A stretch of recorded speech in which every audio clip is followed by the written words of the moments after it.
Inside is a physics-based platformer puzzle game with some stealth and action elements. While this may share the same genre as games like Mario and Mega Man, what separates Inside from both of these games is its tone. Inside is a game immersed in its own setting, and does what it can to drag the player into its world and story from the moment they open the game. Inside's tone is established with its title screen, the background being a dark forest with audible rain. This, along with the dark red of its title name and font, gives the player a sense that this isn't going to be a pleasant journey, and that it will contain some tense moments. The environment in the background is also big. The forest that the player finds themselves in here is full of trees that lead off into the darkness of a misty haze that surrounds this place. The only source of light in the scene is cast in some rocks that are just underneath the title. The tone of the piece gives the player a sense of being small, lost, and helpless, which is only added to when they are introduced to their avatar. The avatar is a small child in a red shirt. Everything in this first screen, aside from leaves, are much bigger than he is. You can hear stunted breathing as he slides down the cliff face, adding to the sense that he is afraid. Since he's smaller and slower than the enemies in this stage, his breath can be heard whenever they're close to him. This breathing adds to the suspense of these scenes, and informs the player that they are not people he can ask for help, reinforcing the tone that you are alone here. The avatar's animations give the player a sense of his mass. Starting with his run animations, due to his height, he can only run so fast. It's more of a brisk jog than a full-on sprint, and you can hear his footsteps with each step he takes. Despite the environment being big and empty, his footsteps are quiet and give the player a sense of him being small in relation to his surroundings.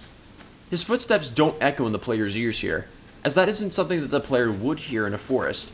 Rather, echo is reserved for closed spaces, giving the player a sense of the world's unique physical reality through the use of its polish and animations. His jump is only the height that he is, and when he is trying to jump up to a taller surface, he slides his hands against it and tries to gain more height by running his feet along it, almost as if he were riding a bicycle. The player then gets a sense of what he can and can't jump over. Objects that are around his height are able to be jumped on top of, while objects that aren't can't. Grabbing objects larger than him show the avatar exerting a considerable amount of force to move them where the player wants them to go. This gives the player a sense of how strong their character is and what he's capable of moving. When the avatar stands idly, his animation isn't just him standing still. His head shifts and rotates. Constantly he is looking behind himself, as if he wants to be sure he isn't followed when he is standing there. When the player enters the chase sequence for the first level, they are first introduced to the dog enemy. The dog sprints after the player as fast as it can go, and the avatar can sense he is being followed by them. While the player may be fast, the only reason they are able to escape is because they were able to jump across a chasm, where the dog couldn't. When the player is being pursued by objects that are faster than him, his posture changes, and he constantly looks behind him, alerting the player that they will be on top of him soon. Inside's level design, feel, and tone are synced up with one another to make the setting feel large and the player feel small and isolated. Inside's color palette is bleak. Muted blacks, grays, and browns are all the colors that are visible in the background and environment. This gives the illusion that the world is devoid of life and empty. The sensation of the player being small and alone is reinforced by the animations and the sounds made by the avatar. However, this is continued in where the sounds of his breathing are placed in the scene.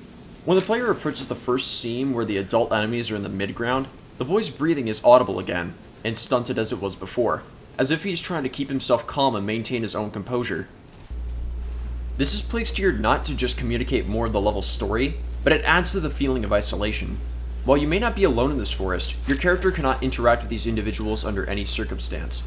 The size of the cover adds to this. As the cover is low to the ground, the boy must crouch to hide behind it, making him smaller than the enemy without the input of the player. The player at no time is given the ability to crouch, the level does it for them. The sound design at work enhances this, as the sound effects for nearly every object in the scene when it is moving is louder than the boy's own movements. This feeds into how the game presents its unique physical reality. How Inside communicates what is important for the player to focus on is not just in the game's choice of colors, but also its use of lighting. The dark red used for the title screen contrasts with a black background on the left-hand side and on the bottom. The color red, specifically the hue of the boy's shirt, is not in any other part of the game, contrasting with the darkness of the backgrounds while not being distractingly bright. The path that the player first travels along is the most well-lit part of the scene. Lighting is also used to direct the player's eyes to where there are pieces of importance to the story. An example here is with the truck, which is where the player is first introduced to the enemy they will be confronted by. The lighting in the scene is heavily focused on the truck itself. The lighting on the path is still present, but it is brightest in the top right corner of the screen when the truck is in frame, giving it more emphasis and focus. There's a contrast with these lights too. The lighting on the pathway is a very warm, natural light, a soft gray almost, whereas lights with narrative focus are an off-white color and feel artificial. While these both exist in the scene at a given time, they are distinct from one another and never detract from one another. Lastly, the light is used to teach the player how to progress. When the player is first introduced to the grab mechanic, the visual affordances of the object that they need to move is shown to them, as it is an object which is on the pathway that they are walking on and is the most well-lit object on the path, highlighting its importance. As the player goes through the beginning chapter of Inside, they are quickly taught the game's rules. With the opening screen of the game, the player is dropped in, their character sliding on a cliff face. This creates a barrier that prevents the player from moving left, and the game trusts the player enough that they will know what to do to move themselves. There are no elements in the game that would tell the player what their movement controls are, such as a sign, context-sensitive prompt, or other pedagogical elements in the level design. Thankfully, this area of the game has no enemies, giving the player time to experiment with their controller and learn for themselves. There is a hint to what the controls could be. The wall on the left is an obstacle that is shown to be unclimbable as the avatar is introduced. On a controller or a keyboard, the player is used to moving the left thumbstick or the D key to move right. Moving right is established as being important here, as going left is impossible. The underlying goal of the game is established. Go right as far as you can to reach the end. After the player learns to move, they are introduced to their first obstacle, a log over a chasm. Again, the player has no context-sensitive input prompts to tell them what button to press, but simultaneously, there's no threat to them, allowing them to learn for themselves. The player knows that they need to climb up or jump up to get on top of the log, so they will push the buttons that they have access to until they figure out what button jump is. On the Xbox One, this was the A button. While rewarding a new player to find out how to jump, the game doesn't get intrusive with a tutorial for people who already understand how this kind of game works. When the player encounters their first enemy, several lessons can be taught based on how they approach the situation. If the player assumes that these people are trustworthy, they will keep the same pace that they had been for several minutes. This punishes the player by having them suffer their first death. They learn that other humans cannot be trusted, and that you are alone. Yet the game also respawns the player to just a few seconds before their own death, teaching them that you will die, but it's okay to make mistakes. If they picked up on the cues from earlier, they learn the other lesson. It is important to take certain parts slowly, and that objects slightly larger than them are going to keep them hidden from enemies. Lastly, they learn that the lights used by these individuals are things they need to avoid. For the grab mechanic, the player has a slightly large object on their path that the character will move around as he approaches a wall. The object, being the only thing on the path aside from the player, is given focus by the lighting here. The player is then trusted to think for themselves and play with their controls for a moment to figure out how to knock this object over. Eventually, they'll find the grab button without a prompt, and that by moving with the grab button held, they will knock it over. Doing the same step will teach them to move the object even after it was pushed over. The player, by figuring this out themselves, now knows moving objects and pushing them over is important to the structure of the game, and that they need that skill to progress. After is when the player can see in the distance that the enemies aren't just humans. The same adults that had flashlights with them before have a dog just up the road. This subconsciously telling the player that the humans are not the only threat that they will be confronted with. After they have completed this challenge, they are reintroduced to it. But this time, they don't have to push the object they need. Instead, they reach the end of a pathway and are stuck.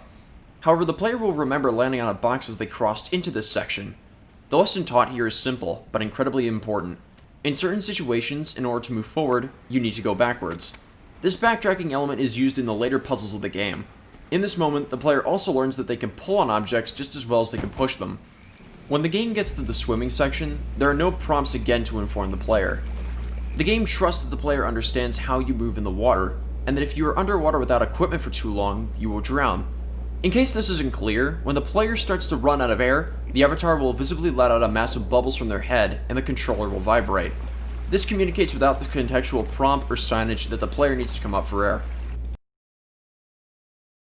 The initial teaching moments are slow-paced and atmospheric, as a means for the player to take in their surroundings, and learn the game's controls and rules. When the player is introduced to the enemies, the pace slows down to observe them.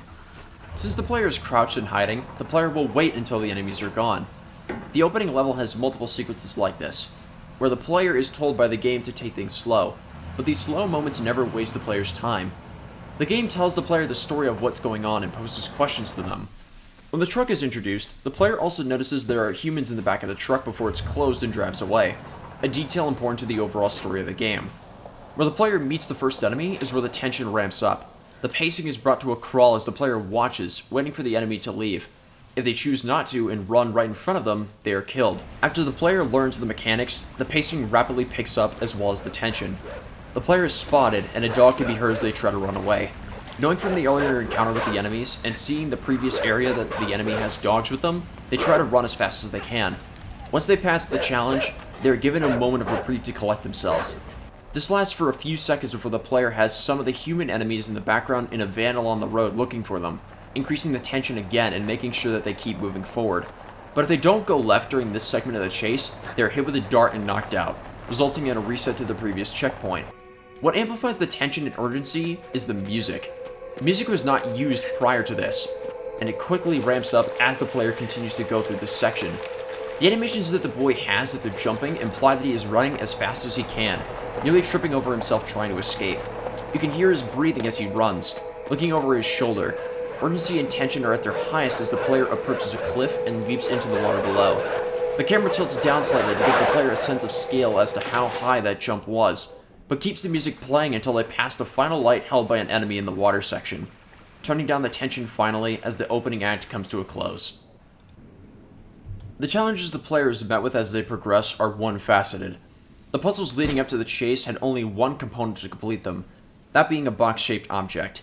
The challenges during the chase are either escape or hide.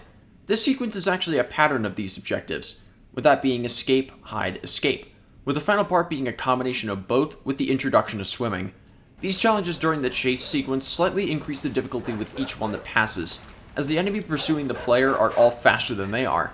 The player needs to use the skills that they were taught along the way in order to figure out how to progress, making the player master their skills quickly. Inside's first level puts a lot of faith into the player to figure out how to play the game on their own, and taking inspiration from classic game design like Mega Man and Mario to teach the player without using a guide. As a result, Inside rewards the player for exploring their controls and doesn't hold their hand, putting the sense of pleasure learning and mastering a skill toward the forefront of its game feel.